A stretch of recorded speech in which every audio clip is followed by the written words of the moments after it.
Hello. Oh, hello. I'm looking to speak to Shubham Garg if possible. Garg if possible, please. Hello guys, welcome back to another video. आज की ये जो video है वो बहुत ही ज़्यादा इंफॉर्मेटिव होने वाली है, क्योंकि इस वीडियो में हम बात करेंगे कि अगर आप यूके स्टडी वीज़ा के लिए प्लान कर रहे हो तो उसमें जो आपका इंटरव्यू होता है उसमें आपको कौन कौन से क्वेश्चन पूछे जाने वाले हैं और उसके अलावा ये क्वेश्चंस आपको किस कंडीशन में पूछे जाएंगे। तो सबसे पहले बात करते हैं, जब हम ऑफर लेटर अप्लाई करते हैं यूनिवर्सिटी के लिए, जब आपको यूनिवर्सिटी की तरफ से अनकंडीशनल ऑफर लेटर आता है तो उसका मतलब है कि आपको कोई भी कंडीशन नहीं है, मतलब कि आपको इंटरव्यू नहीं देना है।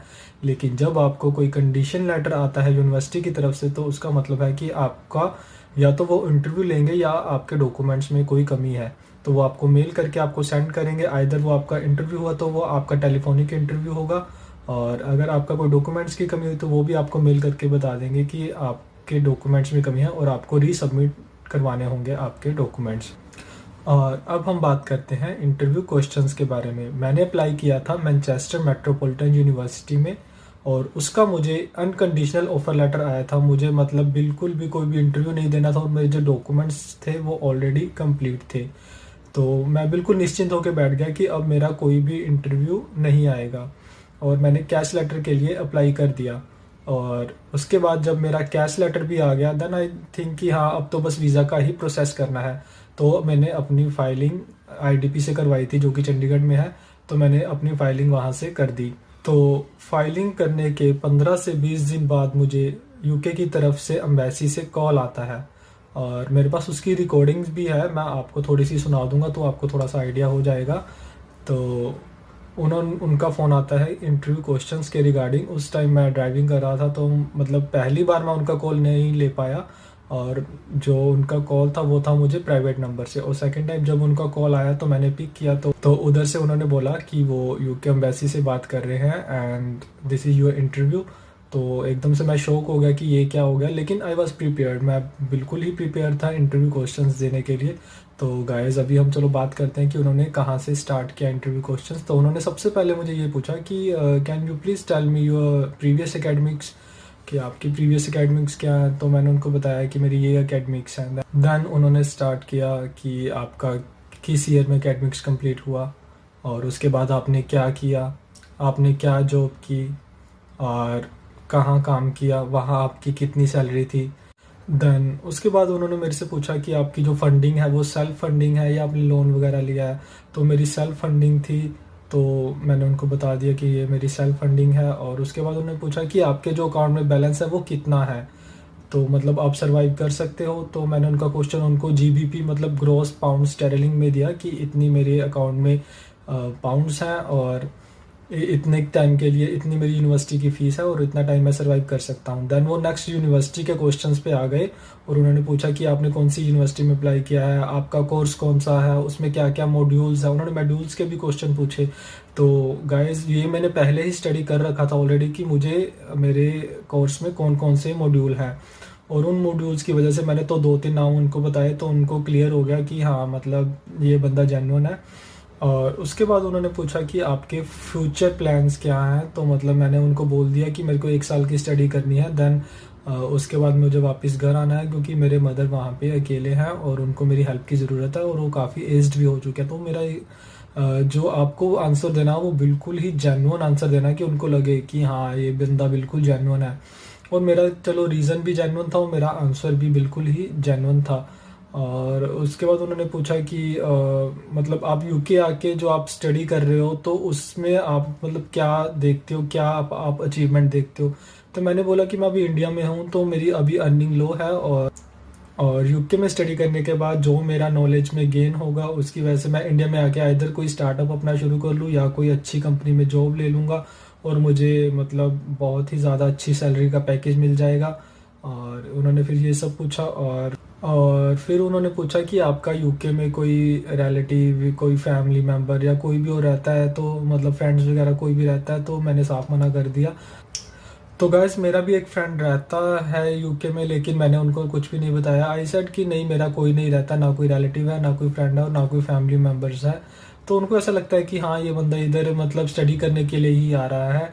और मतलब हर पॉइंट पे आपको उनको क्लियर करवाना है कि आपका जो मोटिव है ओनली यूके आने का वो सिर्फ स्टडी करना ही है, और यूके में आके सेटल होने का या कुछ भी पीएसडब्ल्यू का करने का भी नहीं है। इधर की मैंने उनको ये भी नहीं बताया कि मुझे 2 इयर्स का पीएसडब्ल्यू मिल रहा है और मैं उसके बाद वर्क भी करूंगा यहाँ के, तो मैंने उनको नहीं बताया। मैंने उनको जस्ट बोला कि मैं 1 ईयर के लिए इधर आ रहा हूँ और सिर्फ स्टडी करने के लिए आ रहा हूँ, देन उसके बाद I will move back to my country. और बस यही क्वेश्चन पूछे उन्होंने मेरी स्टडी के रिगार्डिंग और जो मेरा गैप था उसके रिगार्डिंग, और उसके बाद मेरे फाइनेंसिस के बारे में कि आपके पास फंड्स हैं वो खुद के हैं या किस कैसे हैं। और उसके बाद उन्होंने मेरी यूनिवर्सिटी के बारे में पूछा, मेरे कोर्स के बारे में पूछा और मेरी फीस के बारे में पूछा। तो गाइज मतलब आपको जो बेसिक चीज़ है एटलीस्ट वो क्लियर होनी चाहिए। अगर आपका कंसल्टेंट कोई भी अपनी तरफ से डॉक्यूमेंट लगा रहा है तो आपको पता होना चाहिए कि उसने क्या डॉक्यूमेंट्स लगाया है और जो आपका गैप है उसने कैसे फिल किया, और आपने जो फंड शो किए हैं वो जीबीपी में मतलब कितने शो होते हैं पाउंड्स में, और आपका आईएनआर में वो कितने शो होते हैं, और आपका जो मोटिव है वो क्लियर होना चाहिए कि आप यूके क्यों आना चाहते हैं, ताकि आप उनको क्वेश्चंस के टाइम बता सको कि आपका मोटिव क्या है आने का और आप वापस इंडिया क्यों जाना चाहते हो। तो मेरा बिल्कुल भी अनएक्सपेक्टेड था ये जो यूके का इंटरव्यू था, क्योंकि मेरा कैश लेटर आने के बाद हुआ। और आई थिंक मेरा इंटरव्यू था 24 को 2022। एंड जब मेरा वीज़ा आया कुछ डेज बाद, आई थिंक 4-5 डेज बाद मेरा वीज़ा आ चुका था, और उस पर जो स्टैंप लगी थी वो 24 की ही लगी थी। मतलब कि उन्होंने इंटरव्यू लेने के एग्जैक्ट बाद शायद मेरा वीज़ा स्टैंप कर दिया होगा दोस्तों। तो आप मतलब इतना लाइटली ना लें कि आपका इंटरव्यू नहीं आएगा अगर आपको अनकंडीशनल ऑफर लेटर आ गया है।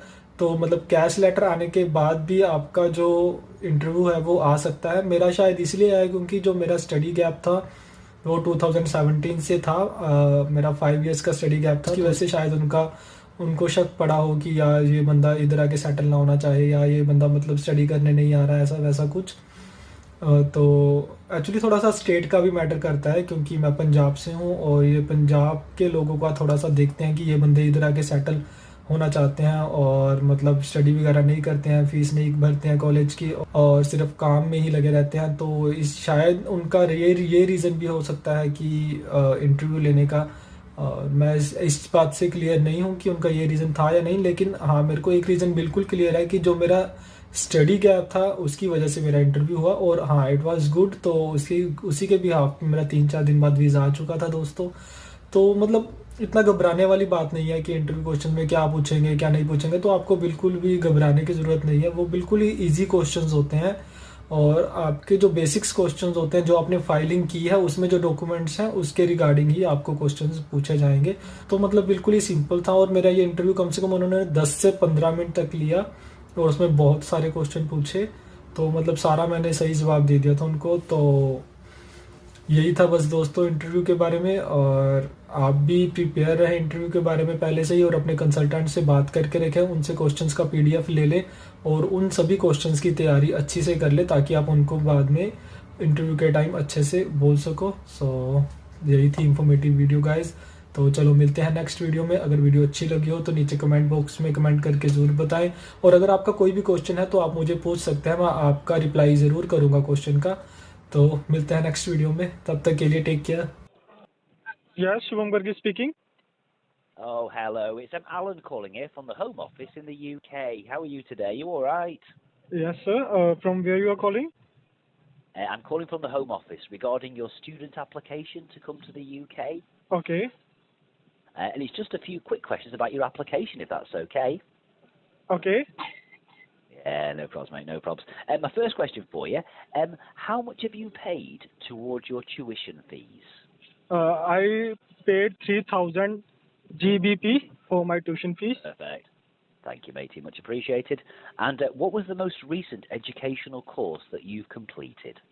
I recently completed my education in 2017, and that is my Masters of Business Administration.